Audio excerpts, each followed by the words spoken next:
नमस्कार मित्रांनो, मूव्ही मराठी या चॅनलवर तुमचं स्वागत आहे. फुले मित्रांनो, फुले हा चित्रपट महात्मा ज्योतिबा फुले आणि सावित्रीबाई फुले यांच्या क्रांतिकारी जीवनावर आधारित आहे. प्रतीक गांधी आणि पत्रलेखा स्टारर हा हिंदी चित्रपट 11 एप्रिलला प्रदर्शित होणार होता, पण त्याचा ट्रेलर येताच त्यावरून आक्षेप, टीका आणि वाद सुरू झालेत. नेमकं काय आहे या ट्रेलर मध्ये, कोणते वाद निर्माण झालेत आणि हा चित्रपट खरंच पाहण्यासारखा आहे का? चला जाणून घेऊया.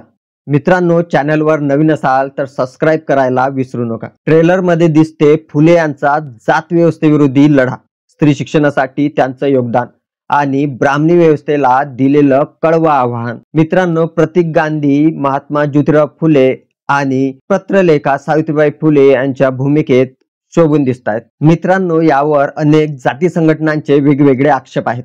या सर्वात माझाही एक आक्षेप आहे आणि तो मला या सगळ्या सर्वात जास्त महत्वाचा वाटतो.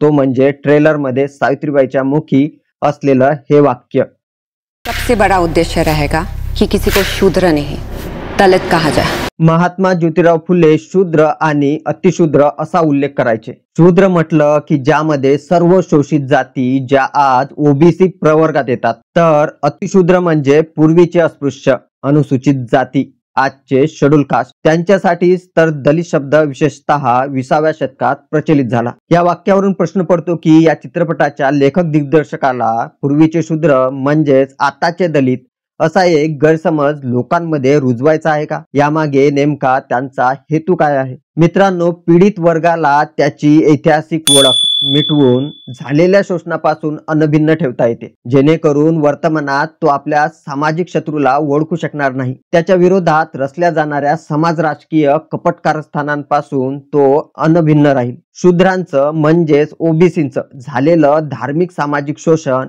हे वर्तमान पिढीला कळू नये, त्यांच्यात अवेअरनेस येऊ नये म्हणून की काय, त्यांची ऐतिहासिक ओळखच मिटवून टाकणं हा चांगला प्लॅन आहे. अर्थातच पूर्ण चित्रपट बघितल्यानंतर काय ते चित्र स्पष्ट होईलच, पण सध्या तरी कुठल्याही अर्थाने हे वाक्य समजून घेण्यास कठीण जात आहे, कारण हे दोन भिन्न भिन्न घटक आहेत.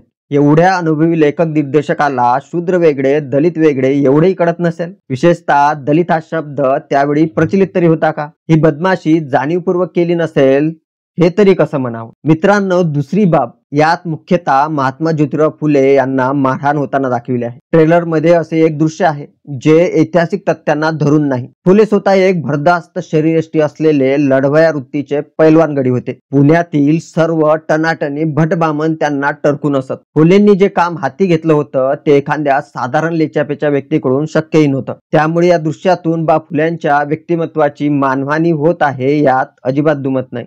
बाकी ब्राह्मण महासंघाने व तथाकथित हिंदू महासंघाने घेतलेले आक्षेप खूपच हास्यास्पद आहे. त्यांचं म्हणणं आहे की चित्रपटात ब्राह्मण समाजाला विलन दाखवलंय. त्यांनी काही दृश्यांवर, जसं की सावित्रीबाईंवर छोट्या ब्राह्मण मुलांकडून शेण आणि दगड फेकण्याचा सीन. माझं म्हणणं आहे, इतिहासात जर विलन म्हणून तुमचं किरदार असेल तर ते आजच्या चित्रपटामध्ये हिरो म्हणून कसं दाखवणार? उद्या जर कोणी छत्रपती शिवरायांच्या चित्रपटात अफजल खानाचा कोथळा बाहेर काढल्याचे दृश्य पाहून आमच्या भावना दुखावल्या असं म्हणत असेल, त्या मुद्द्याला घेऊन चित्रपटावर आक्षेप घेऊ लागला तर चालणार का? मित्रांनो, महात्मा ज्योतिबा फुले यांनी आपलं संपूर्ण आयुष्य समाजाच्या तळागाळातील वंचितांना, विशेषतः स्त्रियांना शिक्षण आणि सन्मान मिळवून देण्यासाठी वेचलं. ब्राह्मणी धर्म परंपरेने लादलेल्या व्यक्तीचं माणूसपण हिरावून घेणाऱ्या रूढी परंपरांच्या बेड्या तोडल्या, ज्यांचा सर्वात मोठा फायदा आज प्रत्येक समाज घटकाला, विशेषतः ब्राह्मण समाजातील स्त्रियांनाच झाला. आणि महात्मा फुलेंना विरोध करणारा हा मुख्यतः ब्राह्मण वर्गच होता.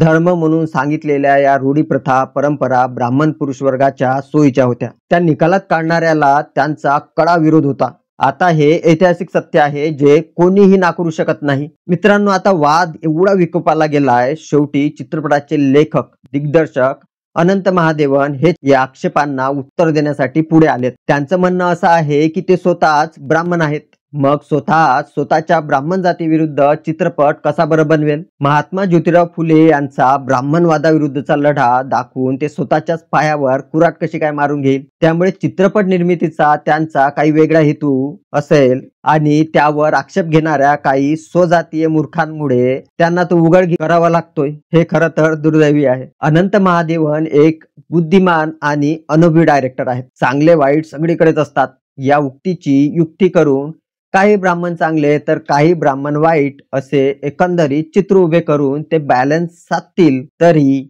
ब्रह्मवृंदांनी विशेष काळजी करू नये असं त्यांचं इनडायरेक्टली आव्हान आहे. पण अखेर ब्राह्मण महासंघ व हिंदू महासंघाच्या आक्षेपांमुळे फुले चित्रपट प्रदर्शन लांबले आहे. आता ते 11 ऐवजी 25 एप्रिलला प्रदर्शित होईल. एकंदरीत फुले चित्रपटाचा ट्रेलर हा विचार करायला लावणारा आहे. तो तुम्हाला फुले दाम्पत्याच्या लढ्याची ओळख करून देतो, पण त्याच वेळी वादग्रस्त मुद्द्यांमुळे तो गोंधळातही टाकतो. माझ्या मते चित्रपट पाहिल्याशिवाय त्या बाजूने किंवा विरोधात बोलणे योग्य नाही. असो, बरेच लोक हे केवळ महात्मा ज्योतिराव फुले आणि सावित्रीमाईवर चित्रपट येतोय ना बस एवढ्यातच आनंदी आहेत आणि चित्रपटाची आतुरतेने वाट पाहत आहेत. तुम्हाला हा ट्रेलर कसा वाटला? वादावर तुमचं मत काय? व्हिडिओ आवडला असेल तर लाईक करा, चॅनलला सबस्क्राईब करा आणि बेल आयकॉन दाबायला विसरू नका. पुन्हा भेटू एका नव्या रिव्ह्यूसह. तोपर्यंत बाय बाय, टेक केअर.